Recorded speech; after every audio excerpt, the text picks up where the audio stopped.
Greetings and salutations, everyone. Thank you for tuning to another episode of Right on Cue Podcast. As always, I'm your host, Logan Chestnut, Small Batch Barbecue.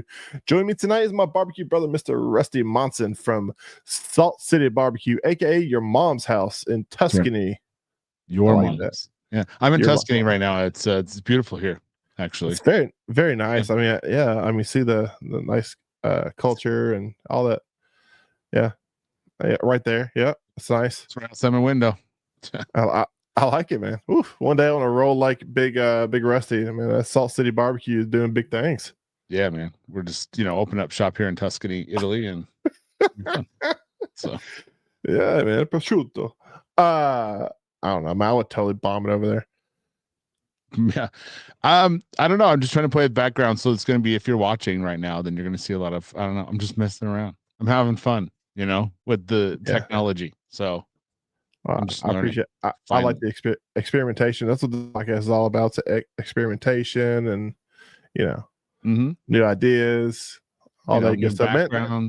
New backgrounds. I got the same old busted one behind me. I got to work on mine too. Yeah, you could be in Tuscany too, but look at you. You're I know. In your house.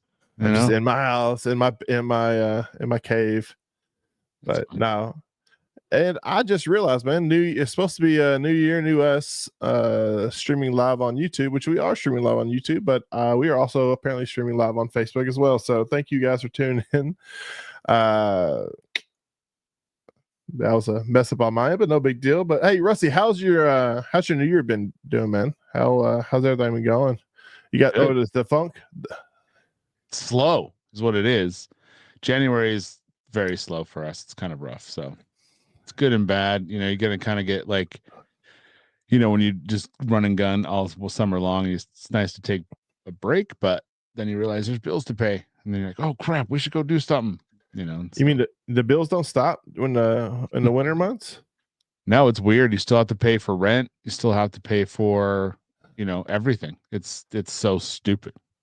They should have like a month where you could just, as an entrepreneur month, just do it January, where you don't have all bills get paused, and you just take the month off. It's like COVID, just like the COVID month. Every month is in honor of COVID. We'll take the month of January off. I think how hard would that be? That'd be weird. I wouldn't know. Like honestly, like I wouldn't know what to do. I thought about that. Whenever one day when I'm 102 and retire, like waking up and not working. I don't know how I would feel about that. Yeah. What I mean? Like it's fun to do it for a little while, but I mean, like every day before I was a stay-at-home dad. It was awful. Well, that's not taking. I mean, you're still working because you're nonstop with children. At least it would be with my children. I mean, your children probably well behaved. Mine are little hellions. But yeah, I feel like more and more my dad comes out in me every day.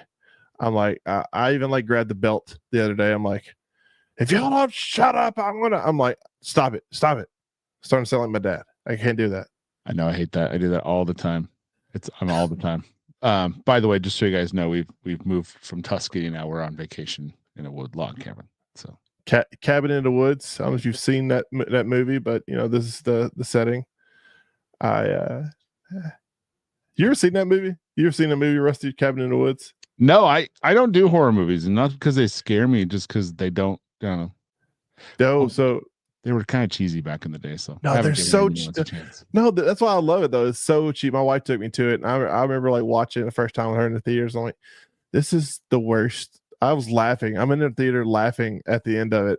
I'm like, this is so bad. And then we watched it when it came out on Netflix or whatever it was, and I'm like, if you don't take it as a horror movie and just take it as a comedy, it's amazing.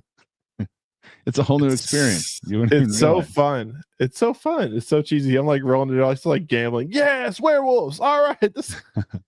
My wife doesn't like anything like that. She gets actually legit scared, and so we don't watch them. But I don't care because, and they might have changed. I mean, sure, they're new. I mean, this has been 25, 30 years since I've seen my last horror film, just on purpose anyway. So Get Out, Us. I've seen those. Those are good. Stuff like that. But I haven't seen Saw or. That's gore. I like the more of the gore stuff, but we watched the new movie The Watchers, and it's kind of like A Quiet Place. Like those kind of movies get me more than anything. Instead of like the gore, it's all the suspense and stuff. I don't know. Mhm. I'm a big baby. Like in high school, I used to watch the horror movies with the girls. I would pretend like I'm watching the TV. I would literally stare at the like Samsung logo on the bottom of the TV, like, pretending I'm watching the TV. But in reality, I'm not paying attention at all. Just looking at the bottom of the TV. They can tell. That's the best when when you're dating someone, you have to watch the horror movies. Like, that's how you get them. So that's what I heard. Never worked for me, but that's what I heard. But no, man, moving back to barbecue, man, we have a good friend of mine. Actually met him at his first barbecue comp ever last year. And he has definitely gone headfirst into this wonderful sport we call competition barbecue. He's doing all the right things, and he's a prime example of what we talk about on this show.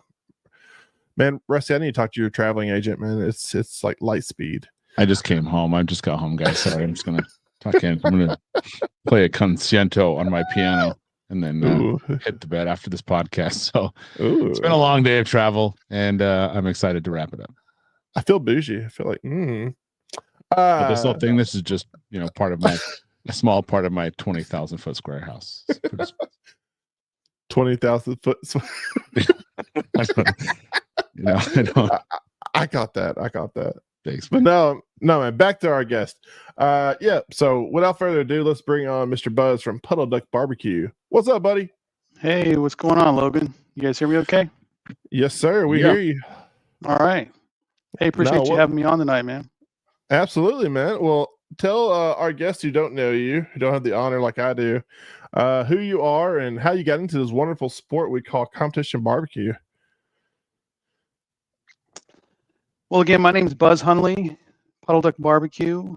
I've been cooking for a number of years. I actually got started cooking back in Austin, Texas, back in 2010, and ruined a lot of briskets there, and eventually moved to Tennessee, and that was the first time I ever started cooking ribs and pork. I'd never cooked pork ever. But yeah, last year we were a church that I belong to, a good buddy of mine, a guy named Scott Bertal, who's my teammate on Puddleduck Barbecue. We were cooking some briskets for the church and got to talking about competition barbecue and how I would love to compete. And he was like, "Well, why haven't you?" And I'm like, "Well, I don't have anybody to help me out. My wife can't help because of the young girls and everything." And so he was like, "Well, I'll help you out." So I was like, "Serious?" He's like, "Yeah, man, sign us up." So we signed up for High on the Hog in Winchester, Tennessee, back in May last year, and that's where I met Logan, and had a good time. We did pretty good for our first competition. You did really good for your first competition. I mean, I rolled up late as always, and I think I had to duck and dip that year. I think that's what it was. So I parked outside the gate with you, and this guy, he's doing an old fashioned. I felt a little jealous because I'm like, man, he's over here doing the legit way, like earning his stripes with the tent, staying up all night, trimming meat at comp site, and I'm like, oh, bless his heart. And I didn't think, but then you had a CTO though, so I'm like, well, he has to know something. Yeah, we winched that damn CTO up into a cargo trailer and winched it back down. Man, that thing was a beast to haul around. That's all we had. We didn't have a drum or anything. That's all you taken need. taken some barbecue classes and stuff like that. And I remember asking Logan, I said, "Hey man, this injecting ribs, does that really work?" He was like, "Heck yeah, man. There's no other way. You got to inject ribs." So, I had some injection mix or whatever. So I threw something together and injected them. And I think I beat you that day, didn't I, Logan? You 1,000. You and everybody else at the whole site beat me that day. Oh, jeez. And ribs for sure. My ribs last year was a lost cause, but man. And competition barbecue, like I told you got to pump those things like Dolly Parton's boobs. I mean, just keep going till they pop. But no, man, you did good. I remember trying your food. I was like, all right, man, it always happens every time there's a newbie.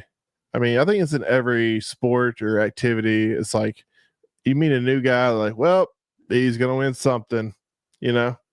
And I was listening to the awards on the way home. I was like, all right, man, yes.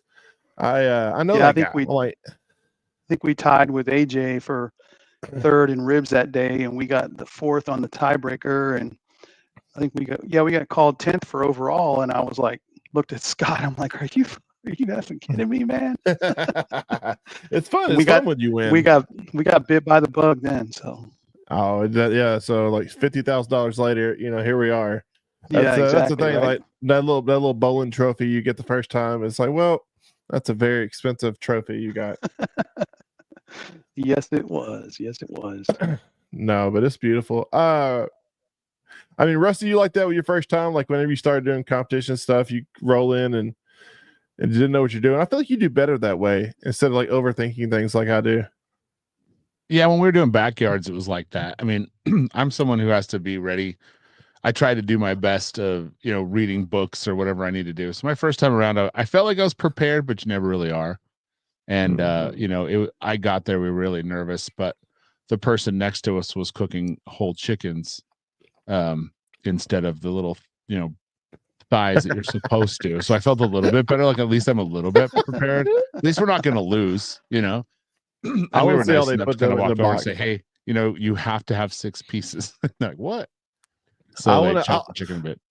Yeah, I want to see them just like put a whole bird in a box and turn it in. Like, here you go. That's what they were going to do. I think that's what the plan was for them. And They I'm were like, shoot. They were going to go CBA style, huh? No, I mean, even that still had what, quarter chicken at CBA or half chickens? Half chickens, yeah. No, man. So, like I said, you started off like diving in. How many comps did you do last year? You did 6. So we ended up with 6. Yeah, 6. We did 5 KCBS ones, and we did the Pig Fest up there in Hendersonville, which was non-sanctioned. So 6 total. Right. No. So like what were your thoughts when you first rolled into, because I mean Winchester, that's a pretty good one, man. It's pretty was you a little intimidated when you saw the rigs and all the holy shit, man. So your trailer's already parked there, and I'm pulling in, and there's a guy with a canopy and some barrels and stuff next to us, and that was kind of like more what I had in mind. And then we saw your rig, we saw some of the other rigs around, we were like, holy shit, what have we gotten ourselves into? It was very, very intimidating. And I remember looking at my teammate Scott, and I'm like, you know what, buddy? I said, our goal in this comp is just not finish DFL, man. That's all we want to do is not finish DFL. That's my goal every time I go out. It's like don't get dead last, and hope and pray and tip the bartenders and hope I get some calls. Logan was really nice, man. He I know he did feel sorry for me because he sees me over there with my chicken or whatever. I think I was getting ready to put it in a Ziploc bag or something. I had just had him out brining in some solution that I had learned from at Tuffy Stone's class, and he's like, "You gonna wrap those?" And I'm like, "What?" He's like, "Oh, geez, you got some plastic wrap, man? Let me show you how to wrap these things." So yeah, he showed me how to do those. I was like, "Man, that's cool." So, it does help, man. Wrapping the thighs is a big tip you learn, do from the classes, but it's such a pain in the ass to do. And it's one of those things I almost don't want to do it. Like legs look better and better every comp for me, personally. But no, but thighs, like I said, I don't know, thighs, once you get the process down, and I mean, Buzz, you practice your butt off, man. I say you're definitely gonna make a splash next year, but once you get the process down of trimming and docking docking everything and kind of getting a nice little pillowy blanket, it's not bad, but I just hate doing it. I was at the janky leg class this past weekend, class number 2, and they go around the room. I think it was like 35 folks in the class, and they went around the room asking everybody to introduce themselves. What's a couple things that you want to get out of the class? And predominantly everybody was like chicken. Chicken's our nemesis. We want to learn more about how to do better chicken. And you've seen a lot of the Facebook posts from my chicken practice, man, and all the thighs I had destroyed and scorched, and oh my God, it was horrible. And then when somebody finally told me, dude, you're putting too much damn liquid in your wrap there or whatever. As soon as I figured that out, it's like, okay, I think we're on to something now. So yeah, looking forward to now that we seem to have gotten that figured out. My wife keeps saying, Buzz, why do you keep trying to do thighs? She goes, all that damn work and you're just scorching the shit out of these things. Why don't you switch to legs? It's much easier. I'm like, no, I am gonna figure this out, damn it. So I'm glad you brought up your wife. How does she feel about your newfound hobby? And has she seen the credit card receipts yet? Oh my gosh. So yeah, actually my wife's been very, very supportive of me in barbecue, and the competition barbecue. Yeah, with some of the purchases and everything this year, it's gotten a little bit ridiculous and out of control. But I don't know if it was me that took advantage of a situation or if it was her. But she had this. For those of you who haven't seen what I posted online, so my wife at some point had told me, she goes, you know what? She goes, if you get me a pool, she goes, I'll let you get your barbecue trailer. And so, yeah, we ended up, leveraging some home equity money or whatever. And yeah, she got a pool out of the situation, and I got a nice barbecue trailer out of it. So I kind of feel like I got the better end of the deal because I can use both of them. I thought my house was bougie because I got a sweet ass grand piano over here. It's a big brand. Yeah. And you're over here like, oh man, we have to move the Maserati out of the way to put the trailer in there. Yeah. Yeah. That must be real rough. I bet that's really hard. Yeah. No, I mean, he starts with the CTO and like goes up from there. Like, right. I mean, he starts with a Ferrari and then he's like, I need a better one. I need the Bugatti. Like, I can't buy sodas. All I have are $100 bills. Come on, man. Stop it. Stop it. Hey, I do have a question, though. I'm interested because I have a CTO. How did that work for you in competition? Because I've seen only one other person use a CTO, and that I never saw it in action. And of course, you can't use gas. You have to use all that fun stuff. Was it something you liked, or you're just like immediately like, get me away from this old hickory? Well, I tell you what, the main reason why I wanted to get away from it, I mean, I love cooking with it in competitions because it's you dial it in and you ain't got to worry about it. Just make sure you don't run out of charcoal. That's something that's happened to me, believe it or not. The last couple competitions, I seem to have gotten to the point where, pork and stuff is all coming due, and I'm like, why isn't this shit moving anywhere? And sure enough, I was low on charcoal. But it's funny you say that because when I cooked with it in Winchester, I'd had this thing for a good 5 years and never cooked with it without having the gas on it. And I remember us not being able to hold temp, and we had plenty of charcoal and everything. And then finally, okay, dumbass, remember, oxygen feeds the fire. So I just cracked the door open with it, and that, got us up to temp, and that helped us hold our temp. But it took some time. I ended up having to call Old Hickory and troubleshooting with some guys. And turns out on an Old Hickory, on the bottom right, where you see the little the vents, whatever, for, I guess, where the air intake is at, if you take that off, there's actually an air intake there. And it's set from like 1 to 5. And if you, like, I think that's when it comes from the factory or whatever, and you're running on propane, the air intake is like only open to like a 1, maybe about, I don't know, 1/2 inch to 3/4 inch. Well, it took talking to like 5 or 6 guys, and one guy asked me, he goes, have you opened up the airflow? And I'm like, what the fuck are you talking about? He's like, yeah, man, take the thing off there. So yeah, I took it off, opened it up, and so subsequent competitions went a lot easier because you were getting lots of good airflow in there, and the fan controller was working fine, and it would hold temp great as long as you're keeping it fed with charcoal and wood. Man, it was good to go. It just took a little while to figure that out, but it's really cool because you can put propane on it, start it up, get it on the temp, turn the comp burner off, or it's got the competition switch, and disconnect your propane, and up and running for the rest of the competition. Yeah, it's nice. It's like that's what I like about the CTO, especially running a business. Sometimes the propane would kick out, and you're like, oh, I guess we'll have to use charcoal. It's like an escalator, it's like, oh, I guess there's still stairs, So it's like, I guess it was really nice that's what I like about those CTOs. But I think it would be a great competition cooker personally. I mean, I think we can get I got some great flavor out of the meat I've cooked on there, with just charcoal, and no propane and running it all night. It tastes fantastic. So I've never tried it, but it sounds like it would work really well. I know it's so CTOs are huge in the MBN circuit. So Memphis Barbecue Network, like everybody has Old Hickory and CTOs down there. Memphis and May, you see a ton of them.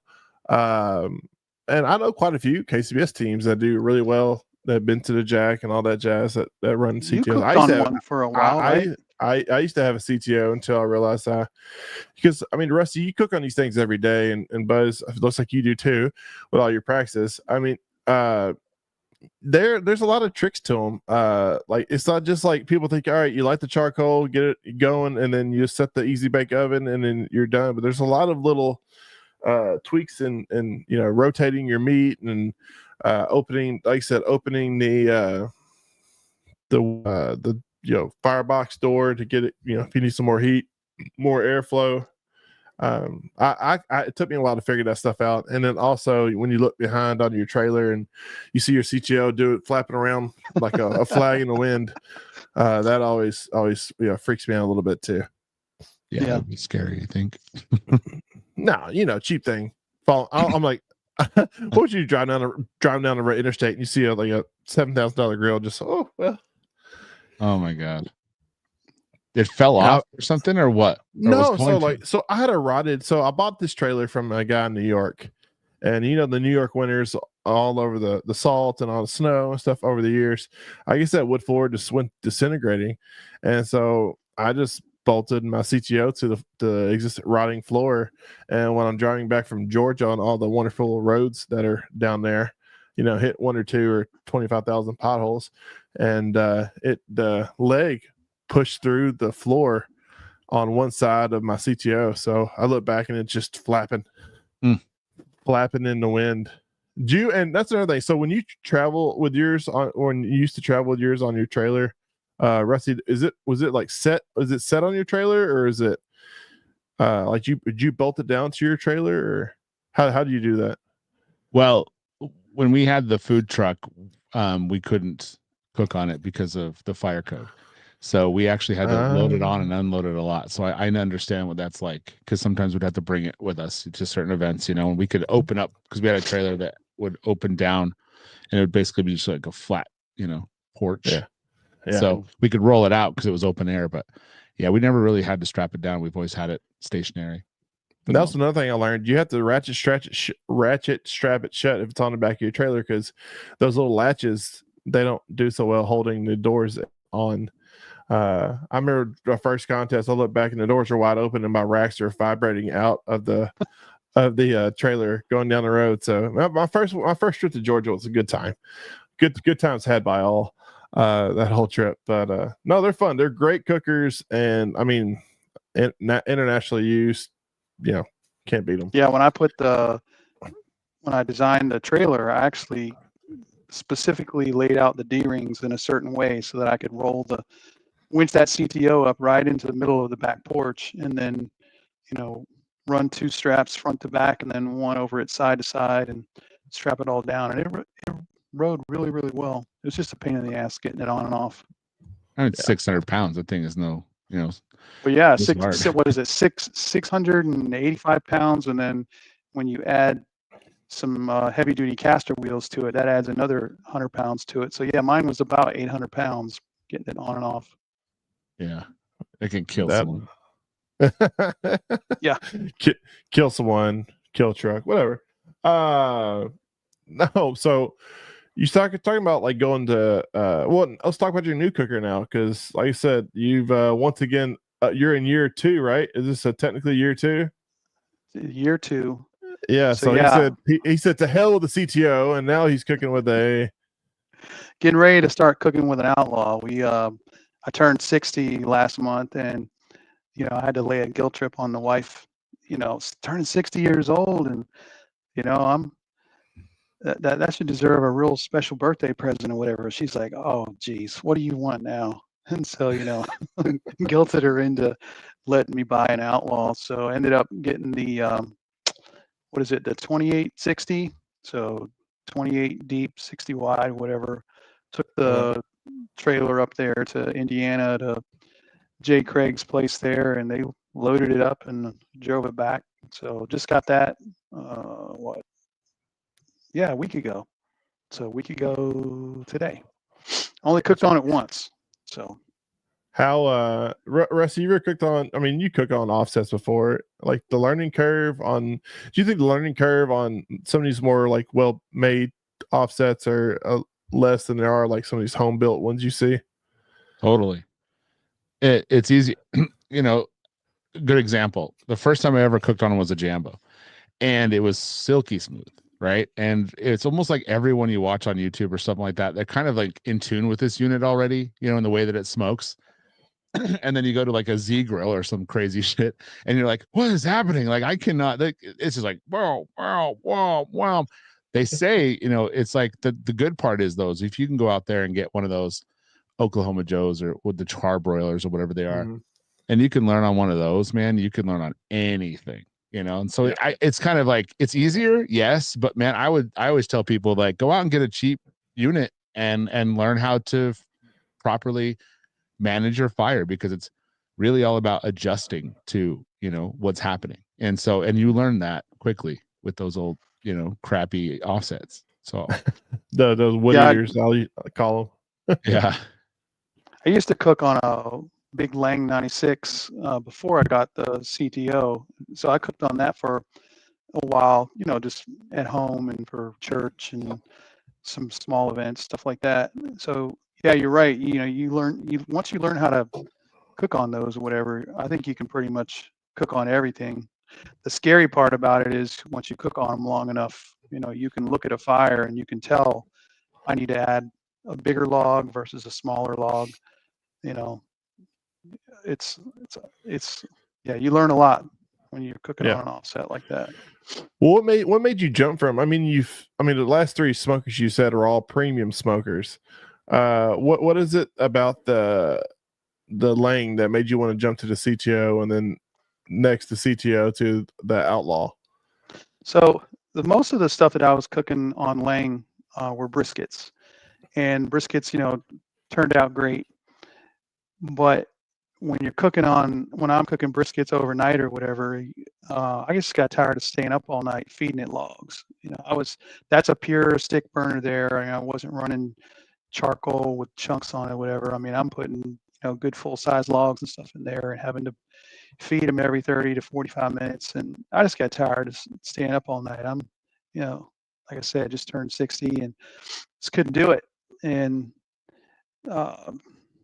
figured, I needed something that was a little easier. And I think before I got rid of the Lang or sold it, I had Traeger. I think at some point before people get into competition barbecue, or heck, I know there's guys out there that have them, but yeah, everybody's, has a Traeger or something like it. I think I gave my Traeger to my mother-in-law, and then I ended up getting a Rectech because I didn't like the amount of smoke or whatever that I was getting on a Traeger, so I wanted something that had a little bit more flexibility around it.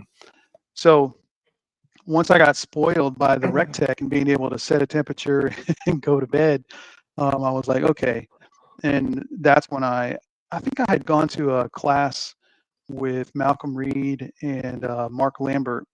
And I remember hanging out with Malcolm on the back of his trailer, and he had a CTO there, and he was showing it to me and talking it up and everything. And I was like, okay. And I think that's ultimately when I knew I wanted to get rid of the Lang, that I wanted to get a CTO. I gotcha. CTO, I think that's what makes everybody jump from, like, because I called my old homemade stick burner Topanga, and Topanga was a naughty girl. She liked a lot of wood, and she kept you up all night, and it makes good food. But then I'm like, screw this, because like you said, at a competition, especially, sleep is king. And I'm like, what can I do to sleep more. And that's when I made the jump over to the CTO. And because I saw a lot of people using them, I thought they looked cool. I was gonna get my my CTO. I don't know if you've ever seen Futurama. It's a TV show. I was gonna make it look like Bender, but but they're so nice. Like you set it, forget it, and I did a lot of research on it, and it doesn't rust because I was gonna leave it outside. And that's the other nice thing. That thing has sat in my driveway for 6 years, and oh yeah, it's rained on, snowed on, everything. I just put a garbage bag over the control box and screw the rest. Yep. But no, that's one amazing thing about them. And Rusty, correct me if I'm wrong. Is that a lot of people use those kind of smokers in the restaurant business because they are stainless steel and they meet code for inside. If they're inside, outside of smokehouse, you can do whatever the hell you want. But inside, I think you have to have something like stainless steel or something like that. Antimicrobial. Yeah, it's got to be a certain kind of food safety situation. But yeah, it's mostly just because you can fit them under a hood, Right. So no, but no, they're great. And then so now you've moved into the big boy, the Outlaw, which it's the hottest smoker on the circuit by far. How was your maiden voyage? Did you throw any meat on there? Or did you just kind of fire it up and watch it burn?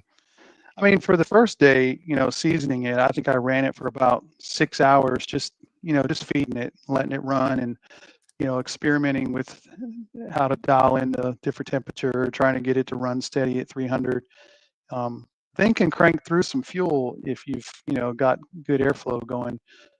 Part of the reason why I decided to go from the CTO to an Outlaw is, like you said, a lot of the top cooks on the circuit or whatever use those. So I know they produce good food, and I really like the food that I was able to produce with a Lang.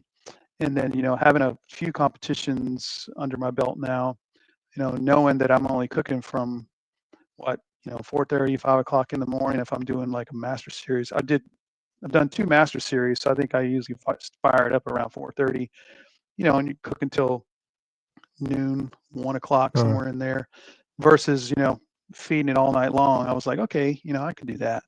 But that was kind of the main motivation for doing it. Is one, I wanted something that I could just put on the trailer. I didn't want to keep winching that CTO on and off. One, I was worried safety issues. If that winch were to snap or something, somebody could get seriously injured. I didn't want to mount it on the trailer because I don't have anything else to cook on at home. So now, my CTO is my home cooker, and I'll use it for cooking for the family. And once I retire, get into some catering and things like that. And then, the Outlaw is mounted on the back of the trailer. And so I kept telling my wife, I actually was trying to figure out, okay, maybe I get the one with the wheels on it. And, if I need to take it off, then I could winch it down and winch it back on. But the size of those things and how much they weigh, it was like, no, I'm not doing this. So I was like, no, it's so much easier. All right, because I have to store my trailer at a storage place. The neighborhood I live in, you can't have those kinds of things in your driveway. They don't appreciate that. So now it's like when I do want to cook on it and do practice sessions, I'll bring the trailer over and park it in the driveway for the weekend and cook on it, and then take it back to the storage facility. But no, so I ran it for the first day, just trying to get a feel for it, and it brought back some of the experience and things that I had cooking on the Lang.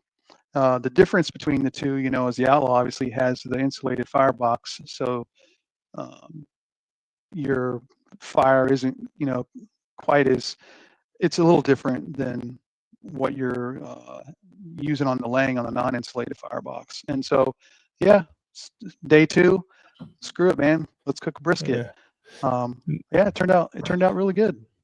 Yeah. Both of you guys, let me ask both of y'all, with CTOs and your other girls, do you find, I found it with the CTO, it liked certain brands of charcoal and stuff like that. It performed better with certain brands of charcoal versus the other. Is that, you guys like had the same, sentiment, or am I just losing my mind? Because I swear, like I would put Royal Oak charcoal in the CTO, and I would be feeding it again in an hour. It just burns like so fast versus some of the other charcoal I used. Well, yeah, I used briquettes for it mostly. I never used lump at all in that one. And but I used a bunch. I was sponsored by Royal Oak, so I had a whole lot of it. So that's usually either use the naturals is usually what I use, the natural briquettes. Sorry. Yeah.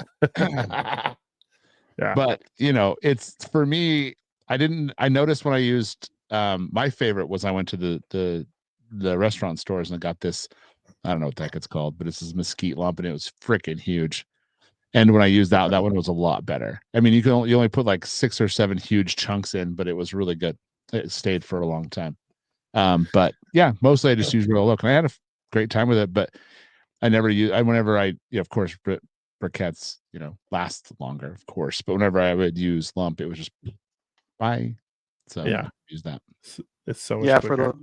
For the longest time, I was cooking with the Rockwood lump charcoal. Really, I really like that. It burns really clean. And it wasn't until I went to that first competition, I think, Logan, you had given me a bag of Jealous Devil to try. I'd never heard of it before.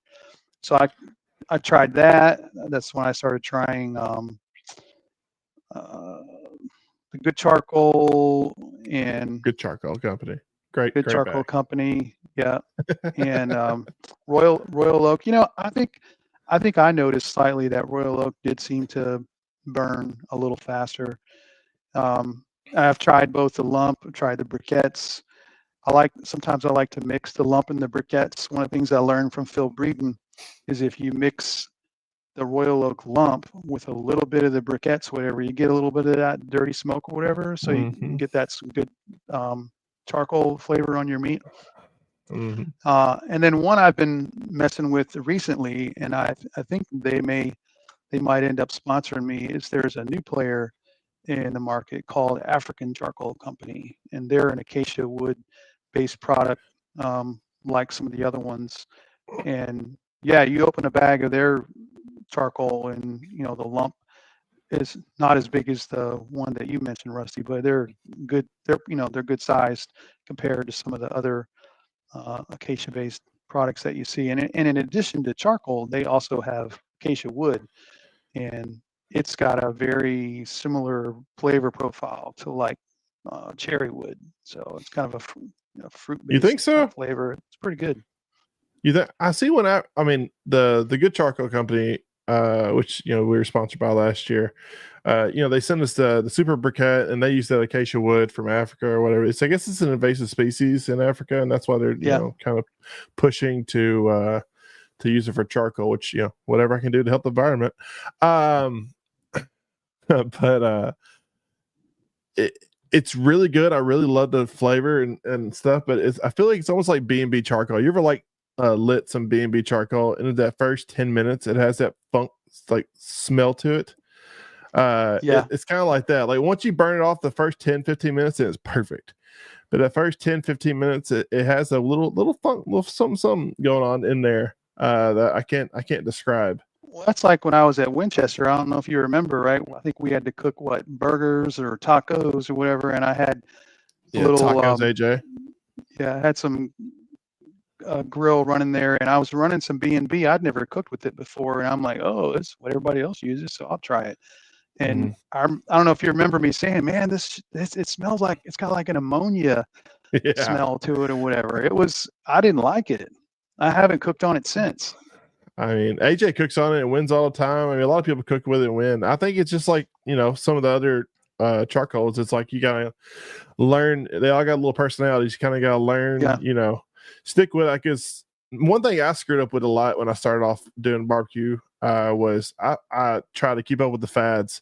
Like I didn't stick it, with something long enough to kind of figure it out. And I was like, well, I keep screwing up because I don't stick around long enough to, figure out how to use what I have.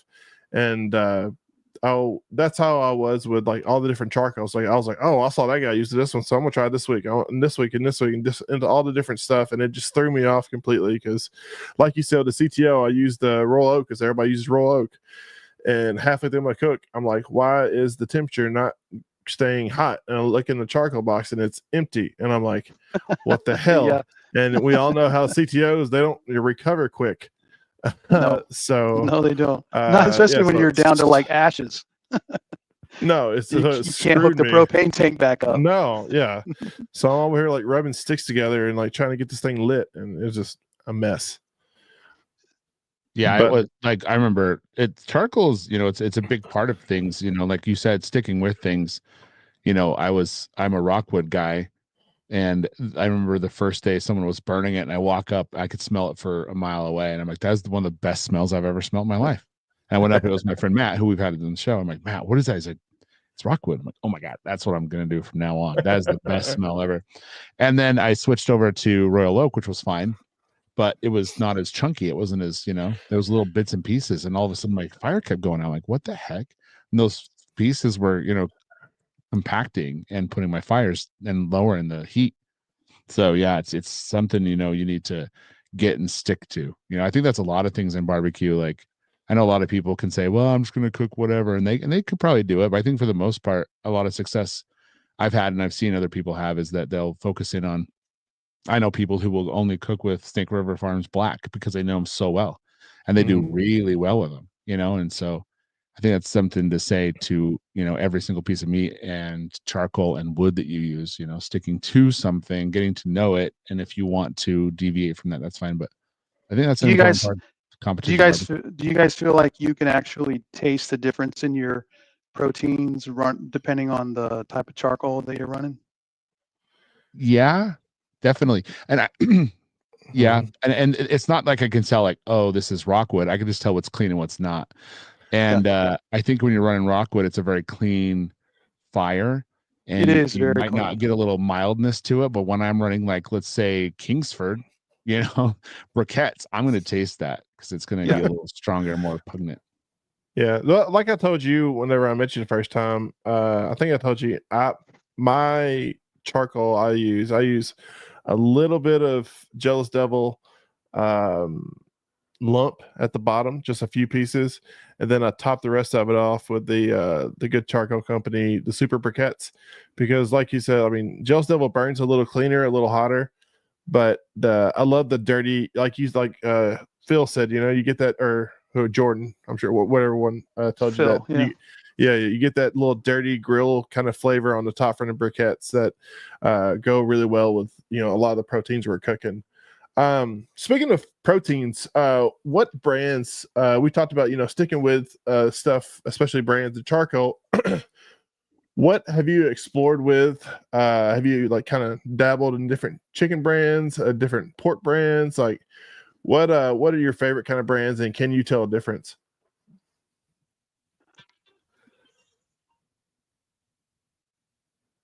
Sorry, had an incoming call there. So yeah, when I cooked in Winchester, I cooked Costco ribs, so Swift brand, and then Still of kick my ass. I learned from folks, Prairie Fresh, Prairie Fresh Primes, that's what you got to cook. That's or naturals. I think I learned from AJ that because he had a post or something, he was talking about natties or whatever, and I was like, okay, what the hell are natties? And he explained it to me. It's natural light beer. When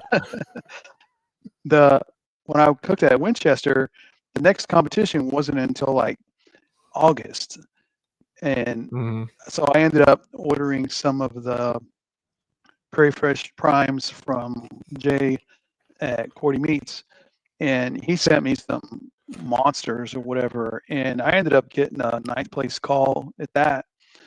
And so then for me, it was like my wife kept saying, because the cost of the meat, especially when you're ordering everything online, is so expensive.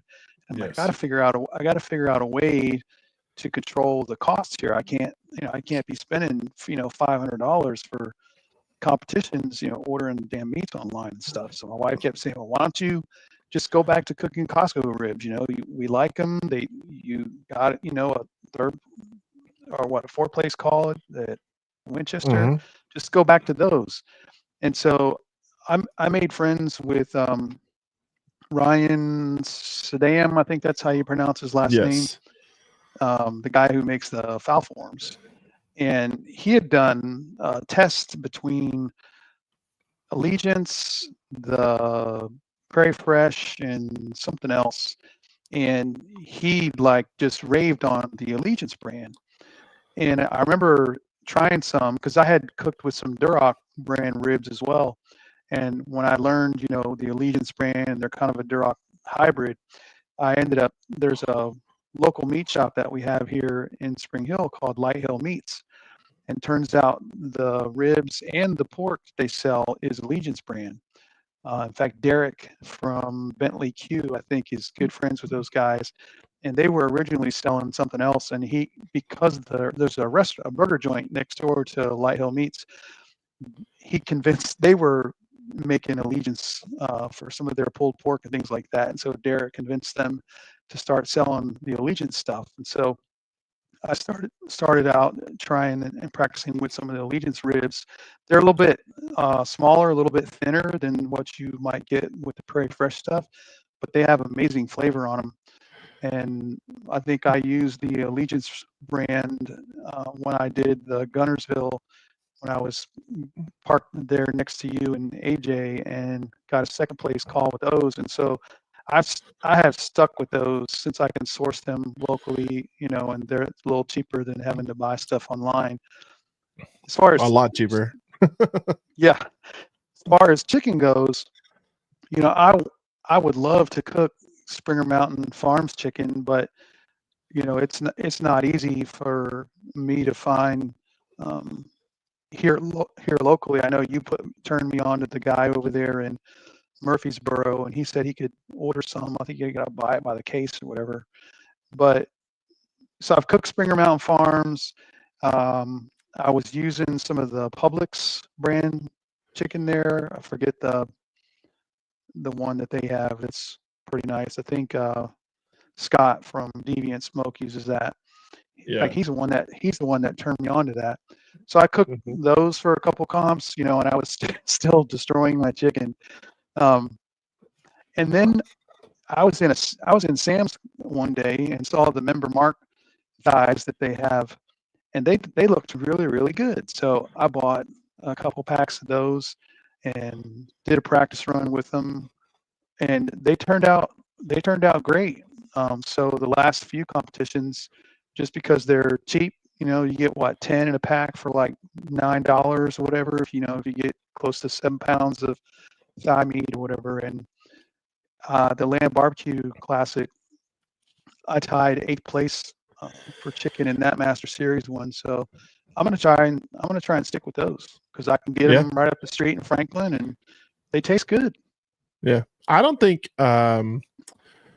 chicken, when it comes to protein, is a big a deal as like the other proteins. Like I think ribs, it makes a difference, and brisket for sure makes a difference on what you're cooking. But I mean, chicken, as long as you clean it up and make it, because I mean, let's be honest, like Springer and Purdue Farms and all this stuff. I mean, if you go the route that we do, which is mind numbing, I know some of you guys will cuss me and say I'm stupid, but if you scrape the fat off, no matter what a chicken is, it's pretty much going to be the same. I'd say that's crazy. You said Allegiance you think they're thinner and smaller, but all the ones that I've seen, the Allegiance are just hogs. Like they're so huge compared to all the Prairie Fresh Naturals and Primes that I've seen. That's been the biggest variance in protein I've seen, because like you got Compart Duroc, which a lot of people use. It's been super high-end popular brand, and then Allegiance, and then I don't think anybody uses ETs anymore, but I think majority of people use Compart or Prairie Fresh or Allegiance. But Prairie Fresh and Wichita is a brand I tried to use. Yeah, I did try some of the Wichitas. They're beautiful. I can't. Yeah, but there's a trick to them. Like them. I mean, shout out to Weeze and my boy Brian and Barbecue Bus. Like those guys like kill it because they're beautiful marbling on those things. But they're like I said, they all cook different. So like that's the one thing I think why I screwed up my ribs a lot, that and I suck. But is I kept flip flopping brands and trying different stuff and never stuck with the same thing long enough to figure it out. Because I mean, even naturals and primes cook different. So I mean, you got Allegiance. I mean, you're smart with just sticking with that, and you're winning with it. So don't screw up a good thing. Yeah, and I've got a good relationship with those guys now. You know, when I go up there, hey, I got a comp coming out. They'll bring a couple of boxes of a couple cases up front or whatever, and let me pick through them. So that's always great. Pro tip: make friends with your butcher wherever you are, no matter what you do. If you're a restaurant, for sure, or your distributor, I guess, for restaurants. But for us comp guys, be on a first name basis with your butcher. You know, give them a gift card or something every once in a while, because they will take care of you. Because I promise you, they don't let normal people walk back in the back and dig through their cases of ribs for your stupid hobby. Just for everybody. Plus, a whole lot of stuff for you. Like, I have a friend who has a butcher shop here, and he does competition, or did. That's where I got my first barrel from. But and if I'm ever in a pinch, I just call him up like, "Hey, Will, do you have a gold for me?" He's like, "Yeah, man, come on down, I'll get you one." And he always has it frozen, you know. Yeah, I mean, Rusty, you'd be like in the prime thing, because I mean, the amount of protein that you go through. I mean, I'm sure you can see some, you know, with your briskets, like prime briskets, I'm sure look like Wagyu. So with the marbling, you're finding like one while you walk through the barbecue guys, you walk through the grocery store and you're like, oh crap, what is that rib? You know, it's got like the perfect marbling, or the brisket, the perfect fat veins. You're like, all right, I got to get this now. I mean, I'll throw it in the freezer. You know, your wife's like, what the hell you buying that for? We don't need that right now. Yeah, I know, but it's too good to pass. Like, I'm buying it. Yeah, she knows. I used to do the Walmart every time. I still to this day, even though I haven't competed in a while. What I go for? I went for like heavy cream, and I went straight for the ribs. Because I use ETs. I will use them. I think those are my favorite. That's what I know. That's what I've always used. And I'm not going to deviate. I've tried the primes. It doesn't work for me. I love Costco ribs, man. God, I mean, even for cooking for the restaurant, those things are fantastic. People sleep on those all the time. They shouldn't. But you know, it's what I know, and it's what I can do, and I've learned to just stick with what I know. So I still go into because in Walmart, Smithfield's, we don't have Prime, or we don't have Prairie Fresh in our Walmarts. So there's Smithfield. So that's the first thing I do. Straight there, look at them, grab them. And it sucks because I'm not going to buy it, even if I look and go, oh my God, look at the thickness, look at the straightness of the bones. There's no dent in the one on the right. Look, this is fantastic. I'm going to put it down, you know. I still do it. Still do it. I think that's hard to kick that hobby. It's like, once you get in this hobby, like, that's gonna be you for life. No matter what grocery store you go to, you're always going to the meat section. I do, no matter where I am. Like, I go to the meat section. I'm up in your neck of the woods, up in Franklin. My in-laws live up there, and you know, they got a Whole Foods, which, holy crap, I felt poor walking into that grocery store. And I'm like, oh man, all this food, it's like, it's amazing. It's like my face, it's like in the candy store. So I was like, let me walk to the meat department. And I look at their stuff. I'm like, this sucks. Because I have all this high expectation for, you know, the super bougie Whole Foods and all that jazz. And I'm like, this terrible quality pork. And I'm sure that, you know, they charge $25 over what they should. I remember seeing somebody had posted a video. I can't remember the guy's name, but I think it's Cool Guys Barbecue. He had posted a recording. He's just walking by the meat counter and just filming the different meat or whatever. And the caption on it was like, does anybody have the same problem that I do? And I was like, yes, me, I got it. Can't walk through a store without checking out the meat section. So. Well, man, I would be remiss if I didn't kind of hound you and talk to you about, because you have taken some big boy classes this year, and you know, two legends in the barbecue world with Mr. Janky Leg and Mr. Phil Breeden from LC Barbecue in Texas. Both are, you know, masters in their craft and what they do, and killers on the competition circuit. Did you see many similarities between the two processes? I mean, obviously don't tell us, because, you know, if you want those notes, then you got to go take the class. But did you see many similarities in between the two, or is it pretty drastically different for their processes? You know, it's funny you asked that, because there were, like, the way that Phil does his wraps for all his proteins is the total opposite the way Jordan does his.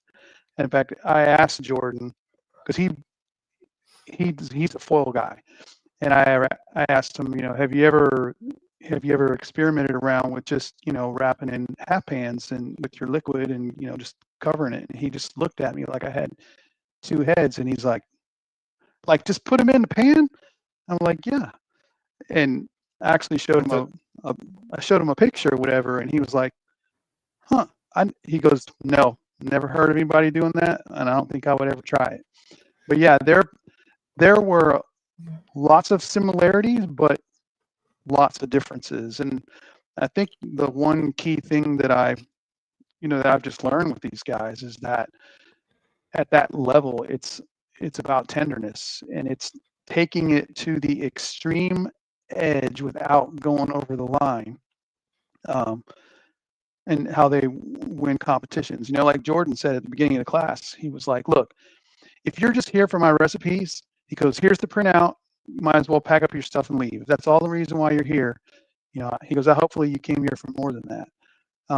Because he said, we've all got winning flavor profiles.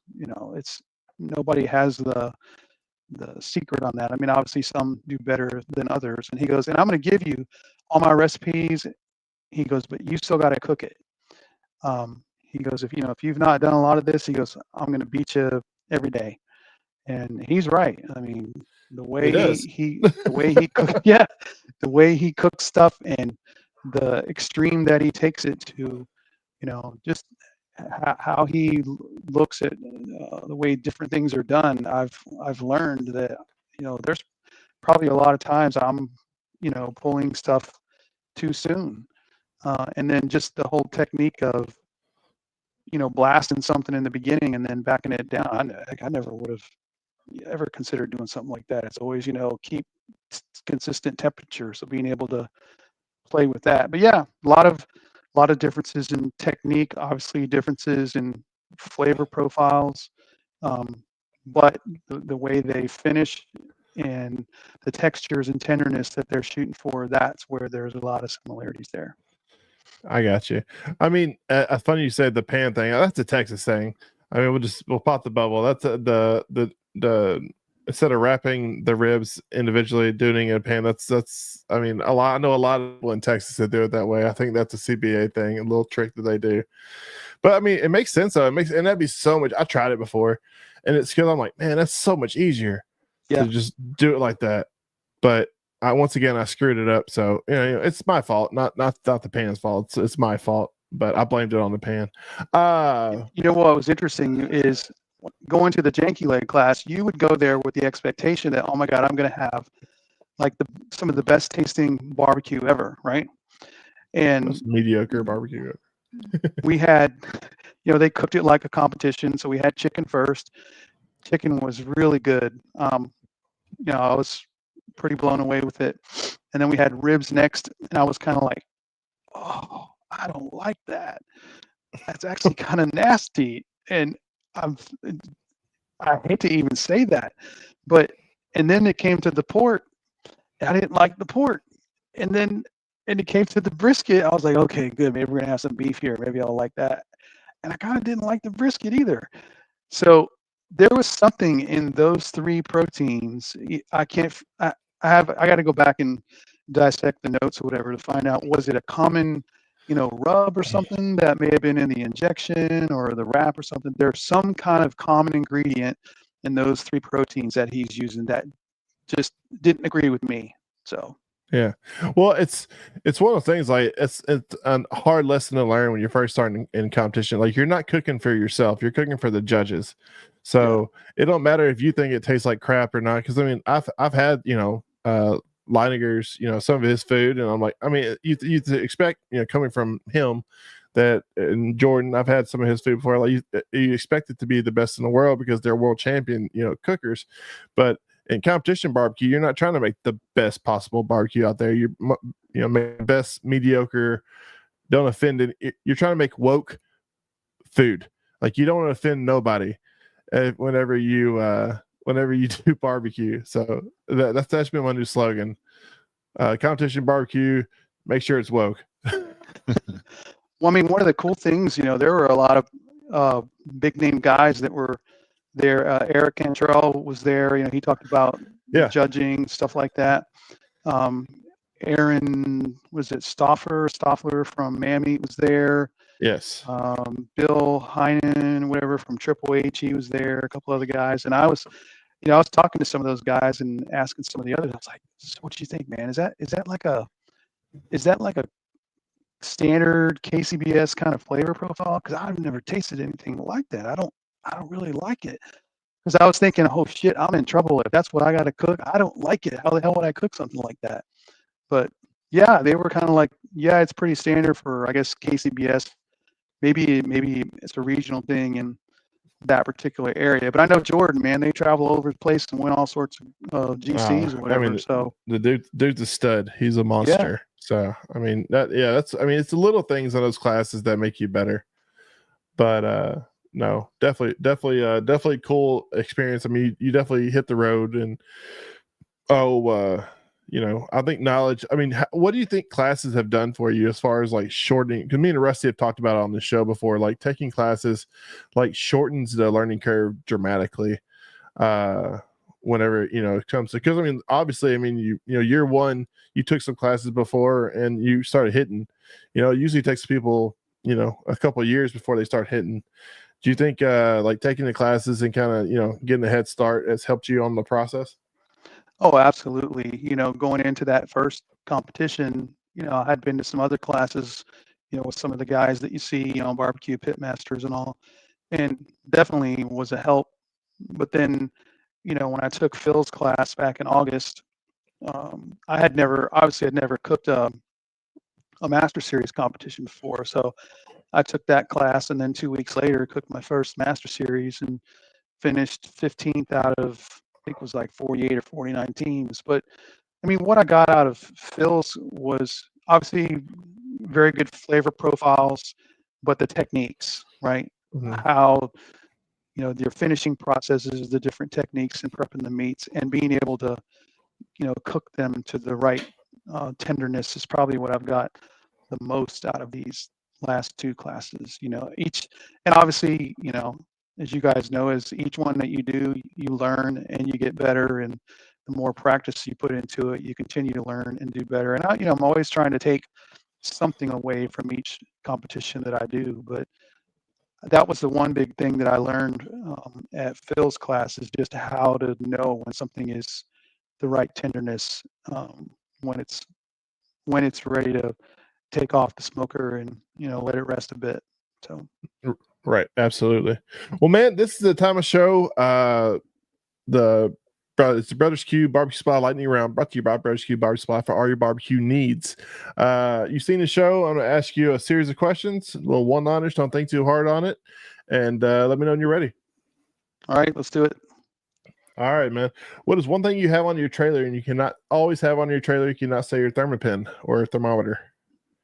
Always, as you know, I had my my Bluetooth Wi-Fi speaker, so I can jam on the tunes when I'm prepping. There you go, smart man. If you have a walkout song at a competition, what are you going to hear? So it's interesting. That was introduced when we did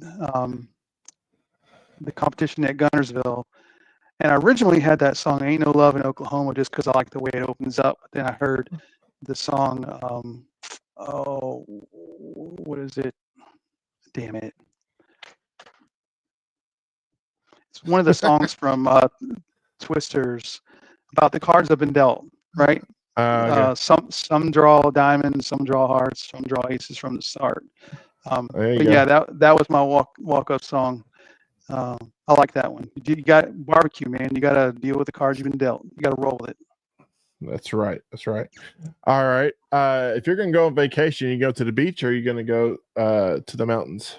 Oh, if I didn't say beach, my wife would smack me upside the back of my head. All right, man. If you had to do a barbecue Mount Everest, who's going to be your 4 people? Yeah, there you go. Thank you, Rusty. A barbecue Mount Rushmore. Who's going to be on your mountain? Oh gosh. Well, obviously, I would have to say, Phil Breeden. Obviously, he's been a mentor for me. as well as Jordan's done, and just coming fresh off his class and a lot of stuff I've learned there, I would put Jordan on there. I would put Tuffy Stone on there. And I don't know, man, just because of some of the stuff that I have learned the most from, I might put Bill Purvis on there as well. Brother Bill. All right, man. Let me ask you a last question. Of the 2 classes you took this year, which well, we probably know this now, but which guy between Jordan and Phil had the better food? Yeah, who had the better food? That was definitely Phil. All right, man. Hey, he got first place brisket at the Jack, man. That boy can make some brisket. Yeah, Texas boys can.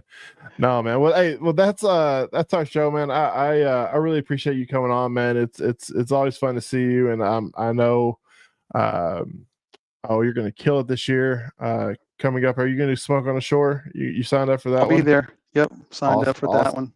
Awesome, man. Want to get you. Well, so we got Border Wars coming up, guys. Make sure you send your entries to my Facebook or Right on Cue. You can message the Right on Cue Facebook page, or also send a email request to rightoncue@podcast@gmail.com, and let me know if you want to be in it. We're going to go north from Tennessee and up, and Alabama and down. So Buzz, definitely want to get you in there. But man, no, I appreciate you coming on. Like I said, I love seeing your progress I literally saw you from day one on your KCBS journey, and how you're growing. All the pictures I'm seeing you post on social media makes me regret helping you. But no, man, I know you're going to kill it this year, and welcome to the barbecue family. But let people know where they can find you and where they can expect to see you cooking around this year. Yeah, find us on Facebook, puddleduck barbecue, or I think facebook.com/pduck barbecue. And yeah, we'll be, a lot of the backyard competitions here in the region. Smoke on the Shore is going to do some stuff down in Alabama. Yeah, a lot of the same places, Logan, that you're running. So, Well, good deal, man. Well, man, looking forward to watching you walk before me, and then I'll walk after you. So, hey, fair. As long as I walk, that's all I want. I'm like an old lady at the mall. I just want to walk. Yep. That's all I'm trying to do. But if I can do that, I'll be a happy boy. So there you go, man. And hey, I appreciate all your help too. Yes, sir. Thank you so much, man, for everything, and I appreciate you coming on. See you, buddy. All right. Thank you, man. Talk to you later. See you. Yes, sir. Have fun. Fun times, man. Fun times. Good times. Happy times. First episode of the new year, one and done, and it's supposed to be on YouTube only. So, guys, so I'm for real this time. Starting next week, we will be only on live on YouTube. So make sure you subscribe and click to follow us. I'll be posting a link on our Facebook page. I've been busy, and I do apologize. Slacker. We'll have a great guest coming up for you. I'll be announcing here soon. And let's see how many weeks. Is it next week or the week after? We got our 1-year anniversary. We've been on for officially a year. Yeah. Oh, I know, right? I think it's next week. I think it's next week's gonna be next week or the week after. I'll have to announce that again on our Facebook page. But our 1-year anniversary, it's a big deal. A lot of podcasts don't make it a year. I looked at the research, and we're one of the few. Yeah, it's actually kind of common that most pooter out after a few. So, it's funny because when you do a podcast, you think, oh, I'm going to do a podcast and millions of people are going to listen. You're like, oh, cool. We only have 20 downloads. Awesome. And then if you don't work it doesn't go, and then they quit usually. Yeah. Consistency. Nice. We try to be consistent. I think consistency. Rusty, you've been in the podcast game for a while, and obviously you had the silky smooth radio voice, so that helps. But yeah, what do you feel like is the key for a successful podcast?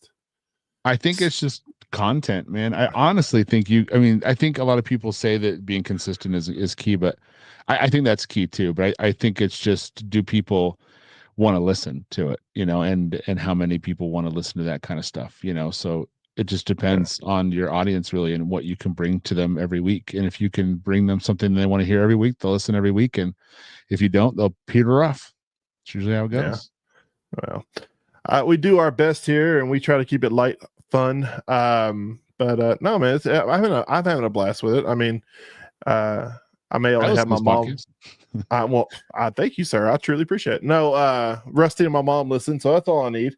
But no, it's funny. You look at some of these podcasts; they have millions of listeners, and one day we'll be there. But it's fun to see the organic growth for the show. We have come leaps and bounds. We're up to 500 followers and hundreds of downloads. And that's how it's like it's people pay attention and they grow. You grow consistently. I think people quit too early. They throw the towel in before they can really get their motive. Some people. Yeah, I've listened to podcasts where it's not engaging or the sound sounds terrible, and obviously it's like using their audio from their computer, and you're just like, I'm done with this, So, it's just, but it's cool to see, and you can tell the good ones from the bad, especially like this, podcast. You do a good job with the quality and the engagement and the guests and all that stuff. So, kudos to you, man. Yes, sir. Yes, sir. Well, hey guys, that's our show, and I truly appreciate you tuning in. You could be anywhere in the world, like Jay-Z said, but you're here with us, and we appreciate that. So, as always, when it comes to barbecue, make sure you're always right on cue. See you guys. That's all, folks.